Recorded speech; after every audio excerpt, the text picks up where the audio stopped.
Mumbai Tug brought to you by Sunny's World. Pune's Pride Sunny's World, life in Funshine. Resort weddings, events, restaurants, adventure wellness. Sunny's World, perfect destination for every occasion. नुकताच 10वी-12वीचा निकाल जाहीर झाला. अनेक विद्यार्थी हे 10वी झाली की ठरवतात आपल्याला इंजिनियर व्हायचंय किंवा डॉक्टर व्हायचंय. त्यानंतर अनेक विद्यार्थी त्या स्ट्रीमसाठी विषय निवडतात आणि तयारी करतात. आज अचानक बातमी आली की नीटची परीक्षा रद्द झाली. त्यामुळे ज्या विद्यार्थ्यांना डॉक्टर व्हायचं होतं त्यांच्यासाठी हा मोठा धक्का आहे.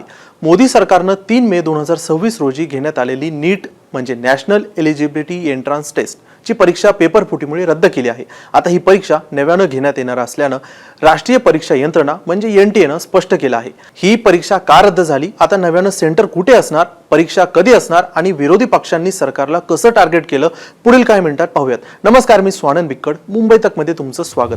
यंदा देशभरातून सुमारे 22 लाख विद्यार्थ्यांनी नीटची परीक्षा दिली होती. यात महाराष्ट्रातील जवळपास 2.5 लाख विद्यार्थ्यांचा समावेश होता. मात्र परीक्षा होण्याच्या 42 तास आधीच प्रश्नपत्रिका बाहेर आल्यानं पेपर फुटल्याचं उघड झालं. व्हॉट्सअपवर अनेक प्रश्न विकले जात असल्याचं पुरावे समोर आल्यानंतर एनटीएनं परीक्षा रद्द करण्याचा निर्णय घेतला. या संपूर्ण प्रकरणाची चौकशी सीबीआय मार्फत करण्यात येत आहे. पण नीटची परीक्षा जी संस्था आयोजित करते त्या एनटीए कडून अनेक परीक्षा आयोजित केल्या जातात.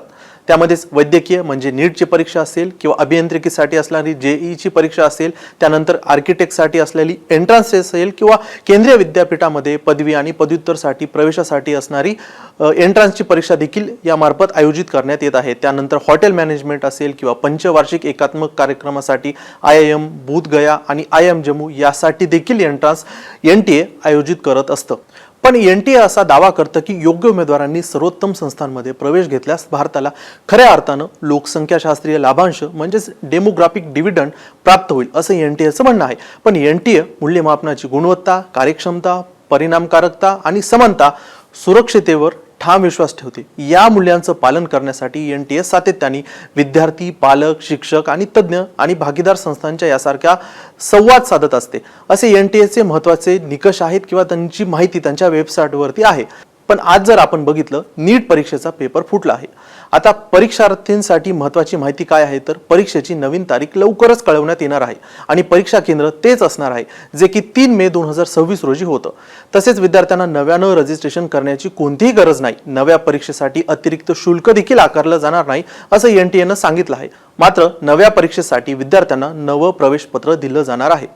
एनटीएनं विद्यार्थी आणि पालकांना केवळ अधिकृत सूचनांवरच लक्ष ठेवण्याचं आवाहन केलं आहे. पण खरंच भारतात परीक्षा घेणं अवघड झालंय का?